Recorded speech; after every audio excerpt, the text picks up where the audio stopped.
Eh bien, joyeux Noël à tous! J'espère que vous allez bien. Une petite vidéo spéciale Noël, justement, pour vous souhaiter de bonnes fêtes. J'espère que vous allez être bien gâtés, que vous allez bien manger, profiter de votre famille. Et donc, j'ai envie de vous parler des jeux et des jouets des années 80-90. Alors, j'avais déjà fait des vidéos à ce sujet-là, où je parlais des jeux de société comme Monopoly, ou alors des jouets comme Masque, les Chevaliers du Zodiac. Donc aujourd'hui, je vais traiter un petit peu d'autres types de jouets. Et donc, c'était aussi pour rappeler qu'à Noël, on n'avait pas toujours du jeu vidéo, c'est-à-dire qu'il y a eu des Noëls où c'était pas systématique, on commandait autre chose. Moi, je me rappelle que c'est à partir des années 90 environ, Mega Drive, Super Nintendo, où vraiment, à chaque Noël, t'attendais d'avoir tes jeux, quoi, tu vois. Mais avant ça, on a eu pas mal d'autres types de jouets, et ben on en parle tout de suite après le générique.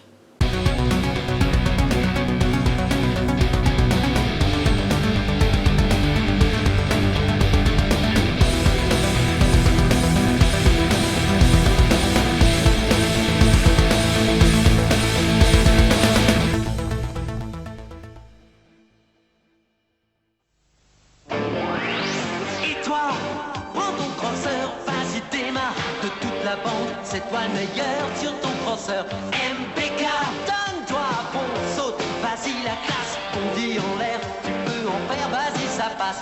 MPK, Chrome, MPK, White, MPK. Alors, qui n'a pas eu un vélo BMX ou un vélo MBK qui étaient les concurrents à l'époque?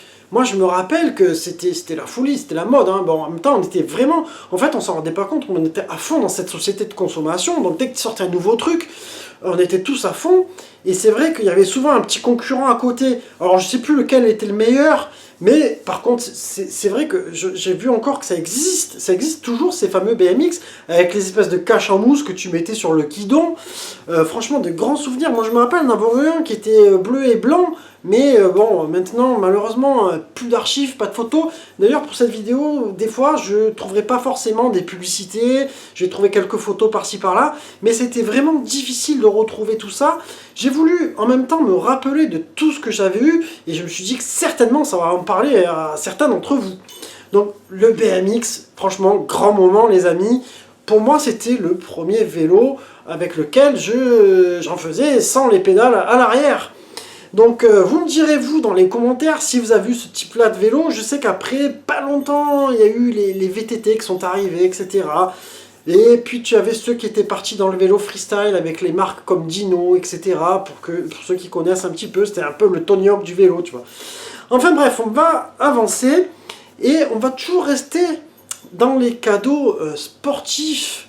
Moi je me rappelle avoir eu ça au primaire parce que j'avais une instite qui était très sportive et qui nous faisait faire plein d'activités. Et on avait tous acheté ces fameux rollers comment t'appelles ça, en quad en fait. C'est-à-dire qu'il y avait pas 4 roues alignées, ça n'existait pas encore, mais qu'il y avait 2 roues et 2 roues en fait à l'avant, 2 roues à l'arrière. Et qu'il y avait ce fameux drapeau américain, un petit peu comme symbole. Enfin, c'était les couleurs du drapeau américain avec les étoiles, mais tu comprenais, enfin non, on les appelait comme ça, les rollers drapeau américain. Et je me rappelle, du coup à l'école, on avait appris un petit peu à en faire, et le nombre de gamelles que je m'étais prise, et du coup t'achetais le protège-genoux, les protège-coudes, le casque, le machin, et en plus ces rollers-là, moi je me rappelle qu'ils étaient mais vraiment pas du tout confortables, t'avais super mal aux pieds, ça vieillissait mal, ça se déchirait, enfin c'était, en plus je me sens pas que c'était une qualité de malade. Mais bon, je suis sûr qu'on est plusieurs ici à avoir connu ça. Et ensuite on avait eu les fameux rollerblades, ça c'est une autre époque, mais là je voulais vraiment reparler de ces fameux patins, tu vois, qui étaient quand même très typés pour l'époque. D'ailleurs moi c'est pour ça que je disais souvent qu'à cette époque là on était déjà pro-américain, les amis. Tout ce qui était américain, le cinéma, machin, etc. C'était c'était on jurait que par les États-Unis, enfin c'était le rêve pour nous quand on était gamin. Hollywood chewing gum, fraîcheur de vie. Hollywood chewing gum, chewing gum goût très frais. Hollywood chewing gum, pour être bien.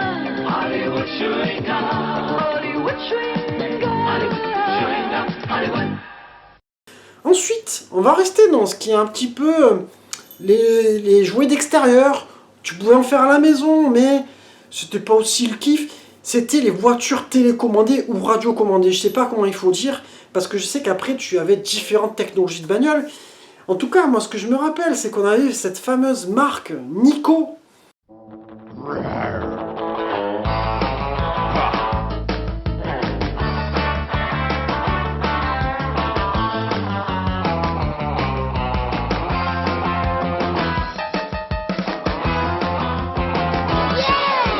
Nico, les enfants font la différence. Leader sur ce marché. Après, je me rappelle que mes parents ne m'avaient pas forcément acheté des voitures Nico, on en a eu plusieurs, hein, parce que moi j'avais eu des voitures plus bas de gamme, tu vois, qui étaient à pile, et d'ailleurs tu mettais des espèces de grosses piles comme ça dedans, qui te duraient, je sais pas moi, combien ça pouvait durer de temps, peut-être 1 heure ou 2, je sais plus, des fois c'était hallucinant, parce qu'en plus t'en mettais dans la télécommande, c'était un truc qui te bouffait les piles, c'était un gouffre à pognon ces voitures. Mais c'est vrai qu'on a pu vraiment délirer à l'époque. Moi, j'ai eu la chance de grandir dans une résidence où il y avait pas mal de petits terrains, de petits jardins. Donc les voitures, on leur faisait faire tout un tas de cascades. Après, je me rappelle qu'il y avait un pote qui avait eu une voiture, genre ça s'appelait pas Terminator, mais ça finissait en or comme ça. Je sais plus quelle marque c'était Nico. Et la voiture, elle avait, je crois, 6 roues, tu vois, 3 roues d'un côté, 3 roues de l'autre. Et en fait, le principe de cette voiture, c'est qu'elle pouvait, soi-disant, se remettre à l'endroit à chaque fois. Enfin, il y avait un truc comme ça. Et ça, c'était la folie. Franchement, c'était de grands souvenirs. Après, tu avais les plus grands qui avaient, eux, les voitures à batterie, ou d'autres qui mettaient de l'essence dans leur moteur, machin. C'était un truc de dingue, hein, cette époque. Hein. Enfin, vous me direz, vous, les souvenirs que vous avez eu avec ça. Et surtout, si vous vous rappelez d'une marque concurrente à Nico, j'en veux pas m'en rappeler, je suis sûr qu'il y en avait une qui était moins bien, et d'ailleurs, voilà, et tes parents souvent, d'ailleurs elle était moins chère, donc tes parents souvent ils achetaient ça, ils disaient c'est bon pour le petit, tu vois. Enfin bref, on va continuer. Qui c'est qui a connu cette marque-là? Alors je crois que c'était la marque de Decathlon, si je dis pas de bêtises, ou Gosport, c'était l'une, je crois que c'était l'une ou l'autre, la marque Holy-Sport, qui s'écrivait H-O-L-Y. Et mon père nous avait acheté à l'époque le gant de baseball avec la batte qu'elle avait avec. Et j'ai de grands souvenirs, on était partis en vacances en Auvergne, avec tout en famille, tu vois. Et on avait un très grand terrain, du coup avec mon frère on faisait du baseball, on se régalait. Bien sûr qu'après, avec les copes, tu vois, de la résidence, on en a fait, il y a des potes qui ont des fois cassé des vitres, ou cassé des plantes, des choses comme ça, parce que les balles, elles partaient loin. Alors ce qu'on faisait après, je me rappelle, parce que les balles, c'était dur, hein, moi je m'en étais pris une dans la tête, d'ailleurs ça doit se voir encore, tu vois. On prenait des balles de tennis après. Parce qu'on s'en prenait pas que dans la tête aussi, malheureusement. Moi, j'ai de grands souvenirs de m'être allongé par terre. Hein, tu vois, quand tu les prends entre les cuisses, quoi, ça fait vraiment mal. Et donc, voilà, je sais que cette marque-là, en même temps, Holy-Sport, il faisait tout un tas de trucs. Il faisait des rollers, il faisait des ballons de foot, il faisait tout un tas de choses. Vous me direz, vous, si vous avez eu des trucs de cette marque-là, si vous avez des archives, j'aurais vraiment envie d'échanger avec tous ces gens-là qui ont un peu connu tout ça. C'est vraiment de grands souvenirs. Ensuite, on va revenir sur un jouet plus d'intérieur, mais qui rendait fou les parents. Parce que selon le modèle que tu achetais, ça prenait toute la pièce.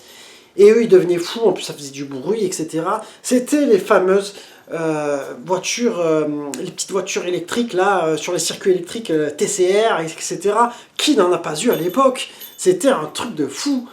D'ailleurs, tiens, j'ai de quoi vous illustrer tout ça. Vous allez délirer en voyant. Là, c'est vintage, les amis.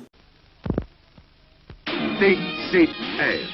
Sur les circuits TCR, les voitures doublent, accélèrent, se rabattent. Total contrôle pour les pilotes. Mais déjà, la police-poursuite s'engage. Le tremplin ou le tunnel? C'est le choc. Attention, sortie de route. Vite, rattrapez-vous avec le TCR karting. La course est très serrée. Gardez la tête froide. Sur le circuit grand saut, le camion se rapproche. Votre défi, passez à travers la remorque. Prêt pour le grand saut? Bravo!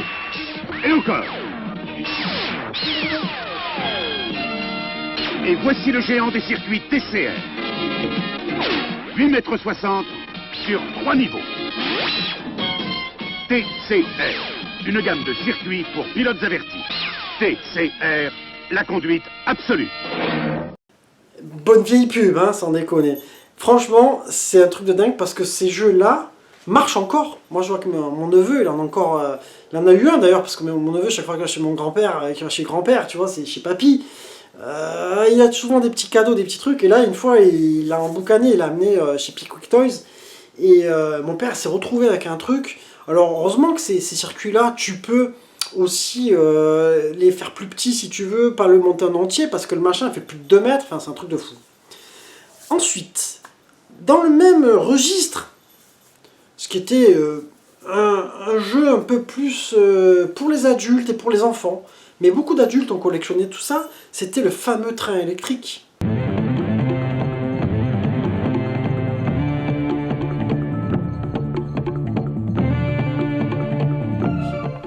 Et surtout, on avait eu tous, enfin moi je l'ai eu, franchement on a été nombreux, à avoir eu le TGV. Le TGV en réplique, ça c'était un truc de malade. D'ailleurs, on se dit putain on a tout jeté, et c'est maintenant, tu vois, 30 ans plus tard qu'on se dit ah quel dommage, t'aurais aimé les retrouver tous ces trucs là, et en plus je trouve que c'était un jouet quand même qui était noble, quoi. Enfin, c'était quelque chose de dingue. Et surtout, c'était sans fin, ces trucs-là. Pareil, moi je me rappelle, il y avait des adultes même déjà qui faisaient des tables, comme dans les tables de salon à manger, tu vois. Ils faisaient des trucs immenses.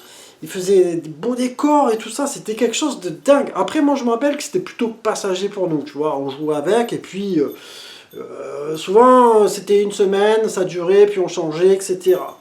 Enfin, vous me direz-vous si vous en avez eu, je sais que ça existe encore et que c'est aussi très prisé par des collectionneurs. Silver Rose, mi-homme, mi-métal, de puissants guerriers qui protègent l'espace du mal. Balioque, l'oiseau d'assaut, attaque avec Quicksilver et utilise ses redoutables ailes. Bluegrass, attention à moléculaire, tire. Balioque à la rescousse, feu. Silver Rose, les hommes-oiseaux protecteurs de l'espace.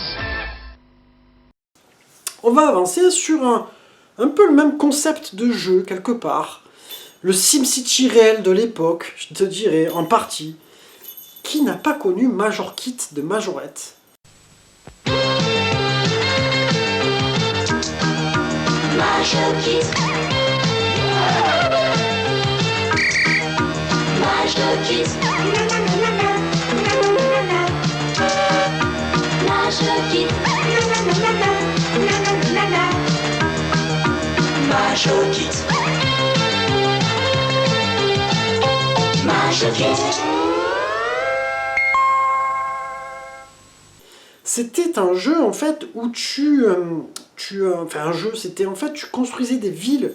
Alors tu achetais des kits, tu avais tu avais une petite ville avec une station-service, etc. C'était Playmobil en même temps. Et moi je me rappelle mon cousin à l'époque, il avait, alors ça c'était mon cousin qui était en Alsace. On était rentré, il avait une salle de jeu en fait chez lui, ils avaient une très grande maison. La salle de jeu devait faire, je sais pas moi, 20 ou 30 mètres carrés. Il avait fait un truc immense, mais monstrueux. Enfin, j'ai pas de photos malheureusement, mais je suis, enfin, peut-être que j'exagère parce que c'était mes yeux de petit enfant, tu vois. Mais même mes parents à l'époque, ils étaient choqués, ça rappelle encore. Il avait fait une ville immense, quoi. Et ça, c'était quelque chose vraiment je sais pas comment te dire, je crois que ça n'existe plus vraiment. Enfin, maintenant, je pense que les enfants, ils ont leur petit garage, tu vois. Je vois mon neveu, quand il avait 3-4 ans, un petit garage, ce genre de choses. Mais c'était fou, quoi. On cherchait vraiment à faire des villes, à avoir à chaque fois, à l'agrandir, etc. C'était délirant comme truc. Enfin, vous me direz, vous, si vous avez connu ça, il y a eu une mode à un moment donné, puis ça s'était un petit peu cassé la gueule ensuite. Là, on va repartir sur un autre registre qui sera plus un outil de divertissement. C'est les fameux baladeurs, enfin pas les baladeurs, je sais plus comment t'appelais ça, mais les fameux ensembles CD, cassettes, chaîne hi-fi, etc. Et là, je vous ai trouvé une espèce de pub, mais c'est un trésor de ouf. Allez, on se retrouve juste après. Sound Machine Philips. So far as fine. Every time we get together. Et voici le Sound Machine Compact Disc Philips. Cassette, radio FM, Compact Disc. Sound Machine Compact Disc Philips, c'est déjà demain. Ouais, alors moi, cette pub-là, par contre, je me rappelle pas. Je me rappelle plus vraiment des pubs qu'il y a eu pour ces machines-là. Par contre, moi, je me rappelle que mon frère, il avait eu, à l'époque, lui, il avait eu à Noël, le fameux JVC avec double cassette et CD. Et du coup, il me copiait des cassettes que je mettais moi dans mon Walkman, parce que moi, j'étais plus petit, donc j'avais pas ça. J'avais eu, moi, je me rappelle, une espèce de petite chaîne hi-fi foireuse. Putain, à l'époque, les mini chaînes hi-fi, ça craignait. Hein. Le son, il était dégueulasse. C'était un truc de dingue. Et ça, moi, je peux te dire qu'en tout cas, dans les années 90, ce que je me rappelle, c'est que ça valait bien 1500 à 2500 francs. C'était énorme. Hein. Et on commençait à avoir de la qualité sur ces machines-là, quand même, par rapport à ceux qui étaient juste cassettes avant, et qui étaient 2 fois plus gros, 2 fois plus lourds. Je sais plus comment ça s'appelle, vous me direz le terme. Mais c'est quelque chose, quand même, qui tu pouvais acheter qu'à Noël, en fait. Hein. Enfin, vous me direz, vous, si vous en avez eu. On va enchaîner. Alors, on n'arrive pas très loin de la fin de la vidéo, malheureusement. Mais...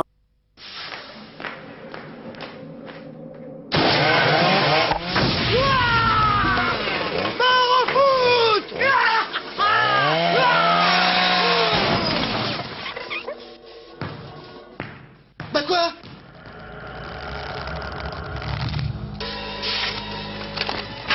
Il me fallait bien un orangina rouge. Vous les gars? Orangina rouge. Mais pourquoi est-il aussi méchant?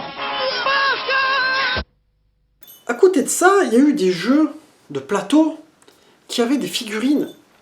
Et ça, c'était un truc, par contre, qui n'était pas donné à tous, et qui ne m'a pas été donné pour moi.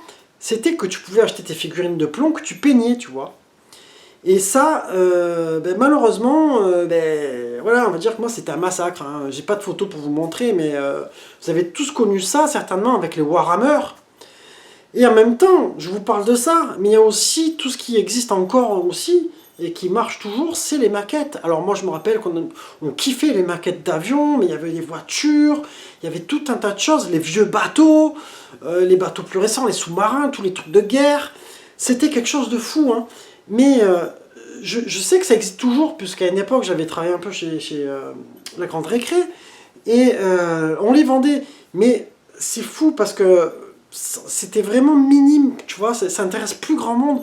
Alors c'est vrai que c'est pas forcément évident, il faut apprendre à peindre, etc.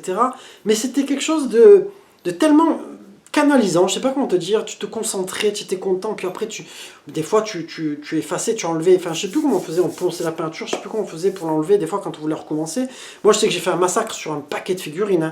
Vous me direz, vous, si vous avez connu ces moments-là aussi, mais c'était quand même grandiose. Quand à Noël, d'un coup, tu ouvrais ton paquet cadeau, tu voyais le méga porte-avions, le truc, ou le méga bateau, le gros avion de ouf. Ah, c'était quelque chose. A bug de fish, a bug de flash, a bug de fish, a bug de fish, a bug de splash, a bug de fish, hey, a bug de flash, a bug de fish, a bug de fish, a bug de flash.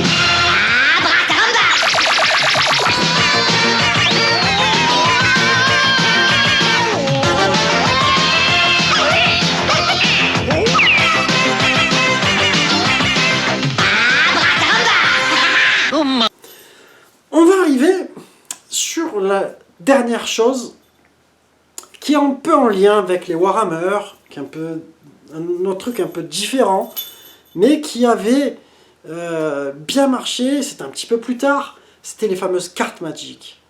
Ça, c'était un Noël où tu kiffais avoir tes boosters, tu vois, pour faire ton deck, on appelait ça à l'époque. Et moi, il y a une carte qui m'a complètement... qui est restée gravée, hein. Toutes les autres, je ne me rappelle plus, mais il y en a une. Parce qu'on la voulait, elle était recherchée à l'époque, elle coûtait déjà 100 francs, je crois, quand tu l'achetais à quelqu'un. C'était le Shivan Dragon. Et je sais qu'il y a plusieurs éditions, etc. Mais c'était un truc de dingue, ça. Moi, je me rappelle, on était plusieurs à avoir adhéré à ce jeu-là. Alors, je me rappelle encore, moi, c'était l'époque où il y a eu même les Ice Age. Pour ceux qui connaissent les cartes Magic, ça remonte, hein, les gars, ça fait moins 20 ans, voire 25 ans. Et c'était fou, parce qu'à Noël, tu étais content, du coup, tu pouvais te faire un méga jeu, parce que là, ces jeux-là, en fait, tout reposait sur les cartes que tu avais, quoi. Si tu n'avais pas de bonnes cartes, pour faire un bon jeu, c'était très difficile. Et ouais, c'était quelque chose de complètement dingue. Et je sais que ça existe encore, c'est ça qui est fou. Par contre, tu vois, sur cette vidéo-là, ce qu'il y a de fou, c'est que je vous ai parlé de choses qui existent toujours, malgré l'évolution, le progrès. Il y a des jouets qui ne pourront jamais se dématérialiser en fait. C'était un peu aussi le but de cette vidéo, de montrer que tout n'est pas dématérialisable. Du coup, peut-être qu'il y a d'autres choses qui reviendront en physique à la place des jeux vidéo, peut-être un jour. Mais je pense qu'aujourd'hui, il y a toujours des enfants qui auront des vélos, des rollers, des voitures télécommandées, et qui ne voudront pas toujours que d'avoir des Switch et ce genre de choses. Peut-être qu'après il y a d'autres choses, maintenant je sais pas, il y a aussi Pokémon, je sais qu'il y a tous ces trucs là. Mais voilà, c'était un petit peu une vidéo nostalgique, je vous l'ai faite un petit peu en spontané comme ça, j'ai pris quelques images comme j'ai pu, je suis désolé pour certaines, il y a un peu de qualité moyenne. C'est très difficile de retrouver tout ça, surtout mettez-moi en commentaire vous, si vous avez des souvenirs de jeux et d'autres choses auxquelles j'aurais pas pensé, et qui peut-être avec le tout, je pourrais faire encore une autre vidéo spéciale sur ces fameux jouets des années 80, 90. Enfin voilà, j'espère que cette vidéo-là vous aura plu. N'oubliez pas de liker, partager, commenter, surtout commenter, quoi. Je veux vraiment des avis de tout le monde et rappelez-moi des choses que j'ai pu oublier. Et puis je vous embrasse tous et passez vraiment de bonnes fêtes, profitez, la famille c'est très important et amusez-vous bien. Je vous embrasse, ciao ciao.